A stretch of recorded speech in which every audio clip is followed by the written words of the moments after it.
Uma boa noite para você, meu querido, minha querida, que está aqui mais uma vez no canal da Igreja Adventista Central de Vitória, o canal mais acompanhado de todas as igrejas adventistas do Brasil.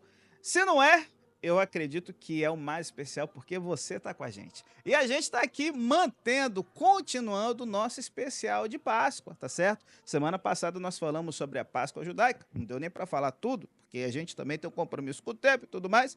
Mas hoje a gente vai continuar falando agora não apenas da Páscoa judaica, mas falando sobre como a Páscoa judaica ela é ressignificada no Novo Testamento por causa do que Cristo fez por nós na cruz do Calvário. Então, lembrando aqui para vocês, a gente falou na semana passada que a Páscoa simboliza a libertação dos israelitas da escravidão no Egito.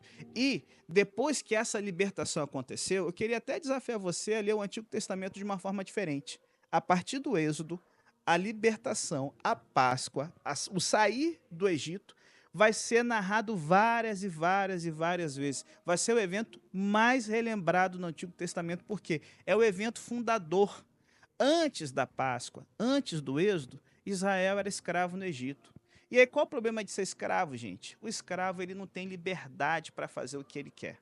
A partir do momento em que ele é livre do Egito, Deus dá a sua lei, porque somente pessoas livres podem obedecer à lei de Deus. A partir da libertação, essa nação se torna uma propriedade peculiar de Deus. E é por isso que, a partir do Êxodo, do livro do Êxodo, em todo momento do Antigo Testamento, quando Israel está mal, está para baixo, vai chamar o povo para falar: lembra do Êxodo, lembra da Páscoa, lembra do que Deus fez por nós quando nós éramos escravos. A Páscoa simboliza um divisor de águas, uma nova página escrita agora junto com Deus na história do seu povo. E aí, gente, isso vai ser importante porque esse relembrar, sabe, o êxodo, esse relembrar a escravidão, esse celebrar a libertação, vai fazer com que a Páscoa seja a festa mais popular entre os judeus, tá certo? Do Antigo Testamento e agora, quando a gente chega no Novo, Israel está vivendo debaixo da opressão do Império Romano. A Judéia não é um país livre, tá certo? Embora tenha conservado muito da sua autonomia política, os romanos davam plena liberdade religiosa para os judeus. O judaísmo era uma religião lícita, uma religião permitida pelo Império Romano, e eles não cobravam impostos relativos ao dia de sábado, ao ano do jubileu e tudo mais. Eles tinham uma vida, né, em que eles podiam viver como cidadãos, obedecendo suas leis, tendo seus rituais, mas havia uma coisa que dava um desgosto muito grande nos judeus na época de Jesus. Eles estavam debaixo da opressão de um império pagão. Os sumos sacerdotes agora, eles eram escolhidos pelo Império Romano e quem pagava mais que ganhava a função. Eles agora sabiam que eles faziam o culto no Templo de Jerusalém, mas debaixo do olhar dos soldados romanos, que estavam ali fiscalizando tudo. E agora, na época do Novo Testamento, a Páscoa ela ganha um contexto mais especial. A ideia de que Deus vai libertar eles novamente do jugo dos opressores se torna mais vivo, se torna mais apelativo. E é por isso que, quando chega a Páscoa, a última Páscoa de Jesus com seus discípulos, Jerusalém está cheia de peregrinos de vários lugares do mundo. Por quê? A ideia de que Deus pode libertar as pessoas estava mais viva do que nunca. Gente, o Êxodo tem uma ideia de liberdade tão forte, tão importante, que para vocês terem uma noção, no século 17 e 18, nos Estados Unidos, os americanos eles produziam bíblias para os escravos negros poderem ser alfabetizados e usarem suas igrejas. É, eu não sei se você sabe, mas nessa tradução para os afro-americanos, o livro de Êxodo, ele foi retirado da Bíblia. E todas as referências ao Êxodo foram retirados dessa Bíblia dos escravos, porque eles tinham medo de que as histórias sobre Moisés, sobre o Êxodo, sobre a Páscoa, pudessem criar um senso de querer a liberdade, de insatisfação com a escravidão no coração dos afro-americanos que estavam sendo convertidos ao cristianismo.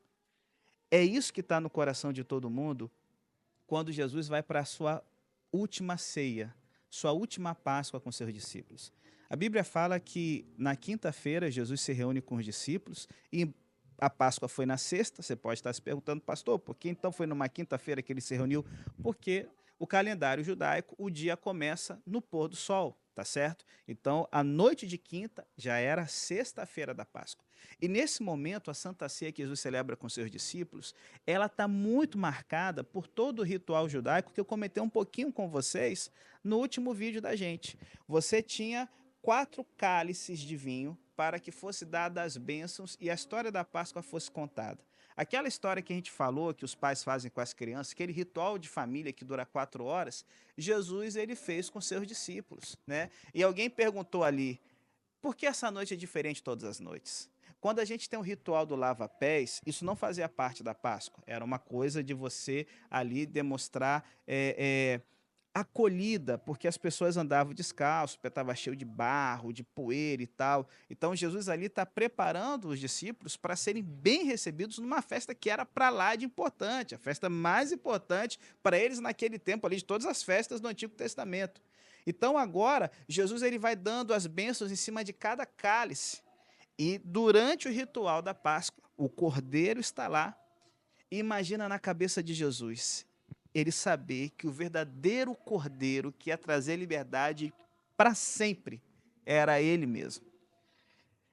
Quando chega o momento da bênção do vinho, e alguns teólogos argumentam que pode ter sido a segunda ou terceira bênção, Jesus então ele ergue o cálice, e a Bíblia fala que esse cálice é o sangue da nova aliança, do sangue que vai ser derramado em favor de vocês. Gente, os discípulos não estão entendendo nada do que está acontecendo ali naquele momento. Mas Jesus sabe que aquela Páscoa ela vai marcar uma libertação, que vai ser uma libertação definitiva. Mais do que a libertação de algema, mais do que a libertação de um faraó, de um patrão de Império Romano. A libertação do pecado que nos capacita agora a ter uma nova vida e herdarmos a vida eterna.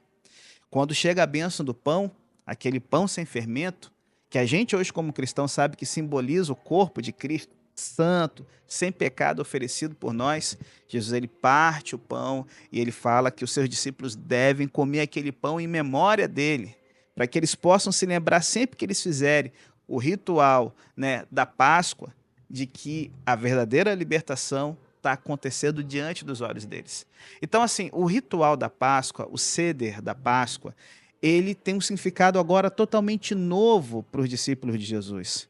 Porque naquela última noite, o Cordeiro Pascual ele estava sendo preparado para o sacrifício da sexta-feira.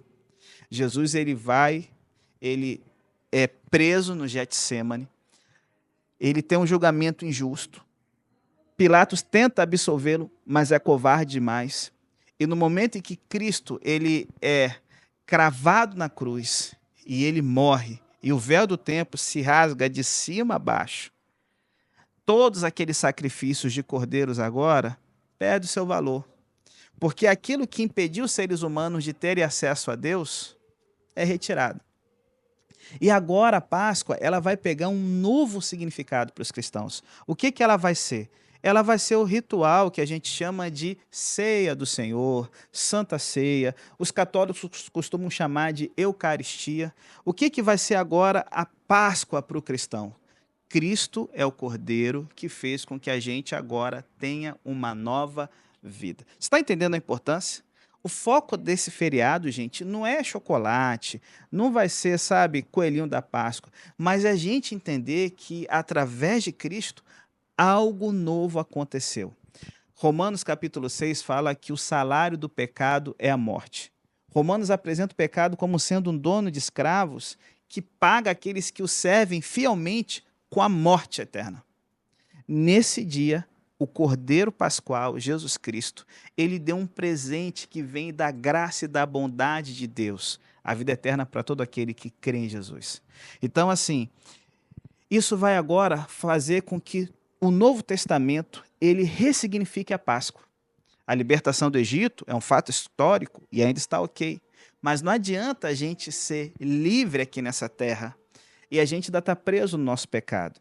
Não adianta a gente ser livre politicamente nessa terra e o nosso coração está preso na mão do mal.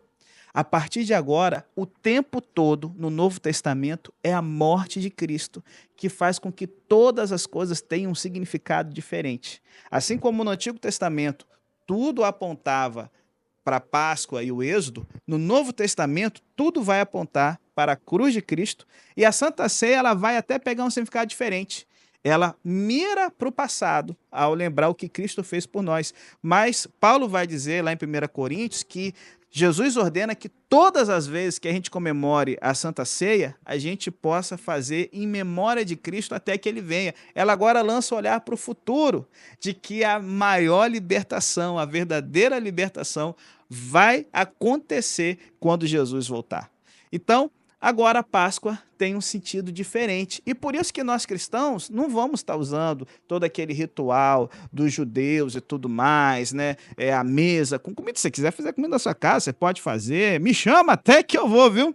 Mas assim, agora a questão é a seguinte. A Santa Ceia, ela agora vai pegar um aspecto importante na vida do cristão, que é quando eu entendo que eu estou sentando na mesa de Jesus, não como um inimigo, mas como um amigo. E quando eu participo do suco de uva e do pão sem fermento, a minha amizade está sendo restaurada, o pecado sendo perdoado, e eu começo agora a olhar para frente, para quando Jesus vai voltar, e eu entendo de que a morte vai ser vencida de uma vez por todas, o pecado, o mal, o diabo e o inferno. Bom, isso que a Páscoa significa para a gente hoje. Mas aí você pode estar, pastor, mas eu tenho aqui algumas perguntas. Então, segura aí, que a gente quer tirar aqui algumas dúvidas que alguns de vocês mandaram durante a semana para a gente, tá certo? E a gente então vai aplicar um pouquinho da história aqui para vocês.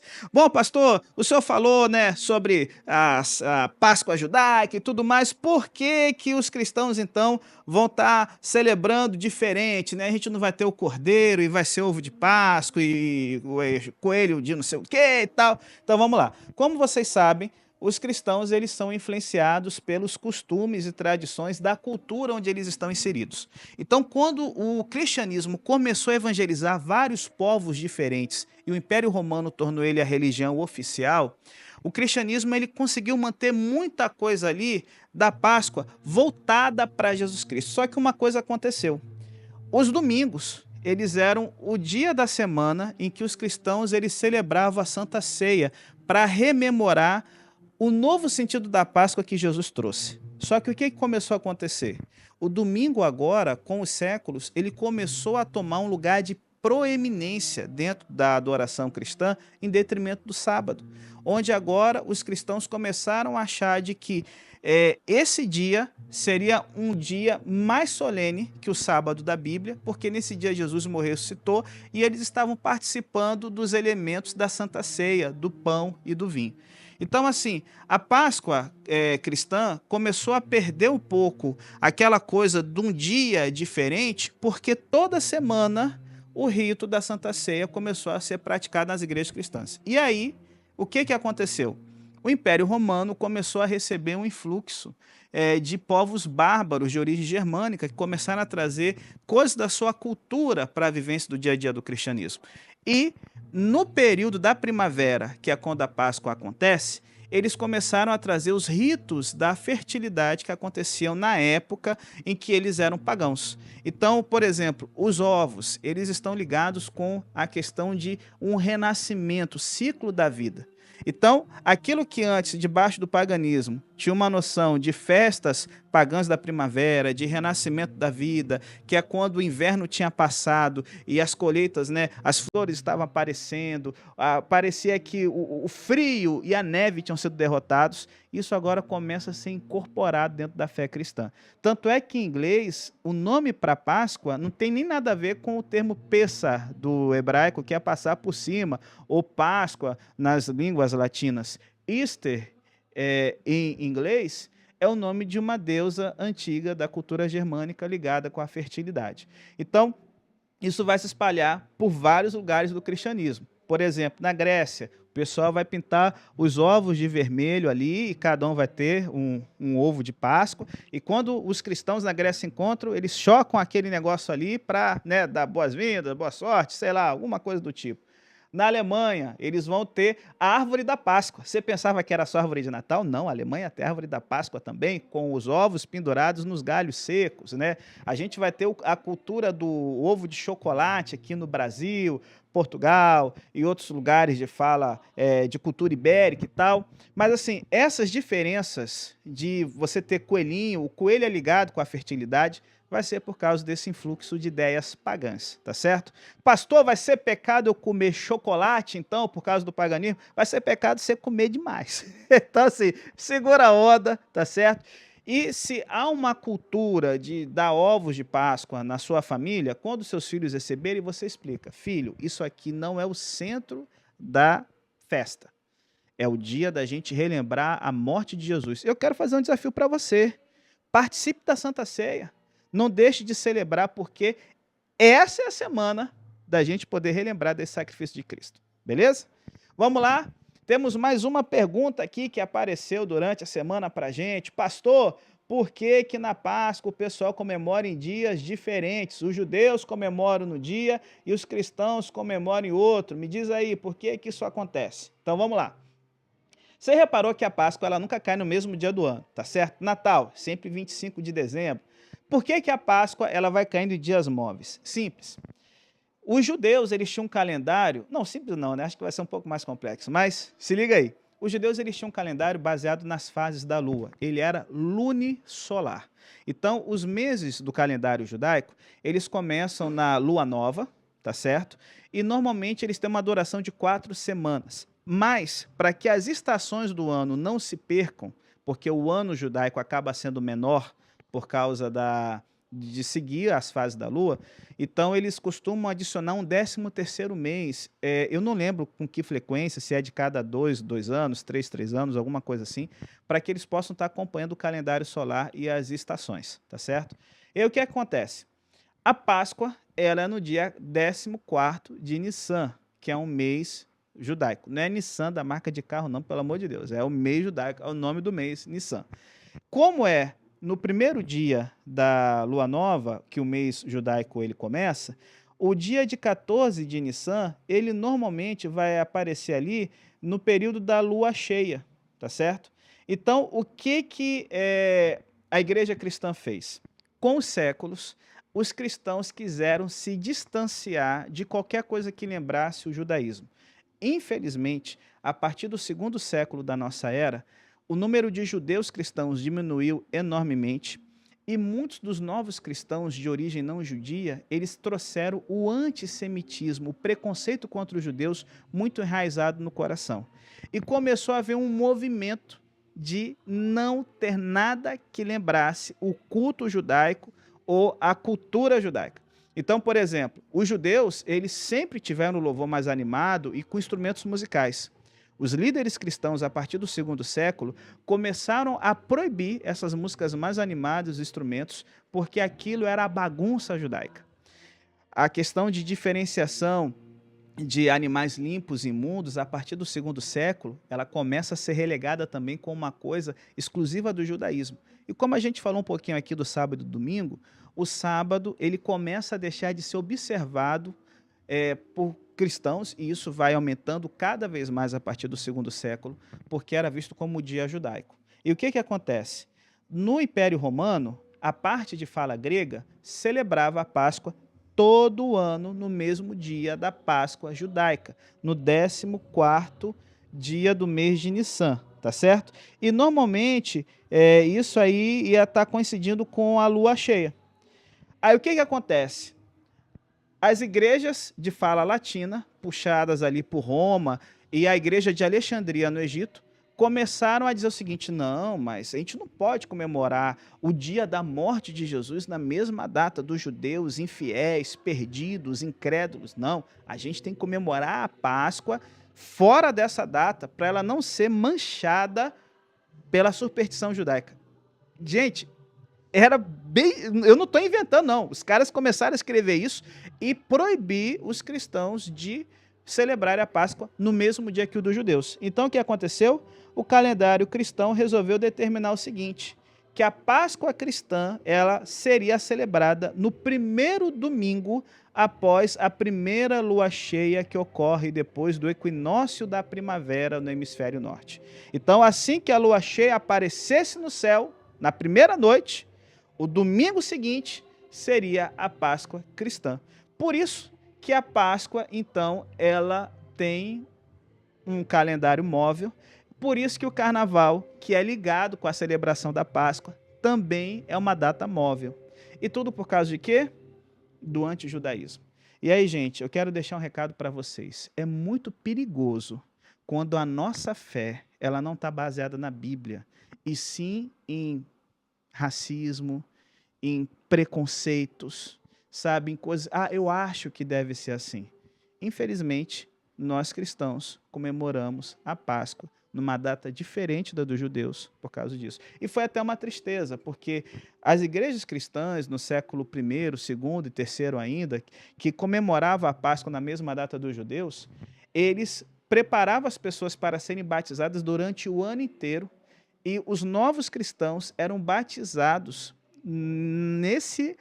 nessa madrugada de domingo de Páscoa, ou no dia que a Páscoa caísse em dia de semana, para que simbolizasse o renascimento para uma nova vida, assim como Cristo ressuscitou dos mortos. Então, por isso aí, né, fica aí a resposta, que a Páscoa cai numa data diferente. Ah, pastor, mas nem todos os cristãos comemoram juntos, os ortodoxos comemoram uma data diferente. Sim, porque eles seguem um calendário diferente, que é o calendário juliano, que era o calendário que o Império Romano ele observava até mais ou menos 1582, quando o Papa Gregório XIII alterou o calendário, e por isso o calendário aqui no Brasil é chamado de calendário gregoriano, tá certo?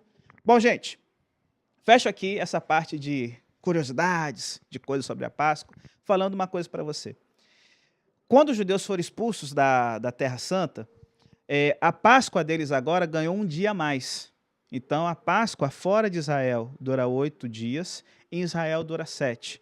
Porque como eles esperavam a primeira lua cheia aparecer, né? Então, apareceu no céu, a Páscoa, ela ganhava um dia a mais ali para que todo mundo pudesse celebrar, né? Junto, espalhado por todo o Império Romano, pelo mundo inteiro. E sempre que a Páscoa judaica termina, eles têm uma expressão que é, em português, o seguinte: ano que vem em Jerusalém. A Páscoa, para quem estava fora da Terra Santa, lembrava de que a verdadeira libertação só chegaria para o povo judeu quando eles estivessem reunidos em Jerusalém novamente. Só que, para a gente cristão, a Jerusalém terrestre não significa nada, a menos uma curiosidade histórica, né? Aquela coisa toda. Nós temos uma nova Jerusalém que a gente espera. Então, eu espero que, quando você terminar a Santa Ceia, a Ceia do Senhor esse ano, você possa virar para sua família ou para quem está próximo de você e dizer: ano que vem, na Nova Jerusalém, que é para isso que Cristo nos libertou, é para lá que a gente está indo, e é lá que eu espero rever você ou vê-lo. Em nome de Jesus, amém. Bom, gente, a gente falou tanta coisa de Páscoa, de família estar junto, de celebrar. Eu não posso deixar de convidar você para essa semana para lá de especial. Amanhã a gente começa a semana de oração da Semana Santa, da Semana da Páscoa, com o tema Marcas de Cristo. O pastor Gustavo, nosso presidente, vai estar sendo orador, a gente vai ter boa música, vai ter momentos com Deus, vai ser uma bênção total, e eu espero que você que está aqui em Vitória venha acompanhar com a gente aqui no templo fisicamente. E você que está em casa, manda o link para os seus amigos. Não esquece de dar a curtida, mas vem com a gente, porque Deus tem uma bênção para você nessa semana, em nome de Jesus.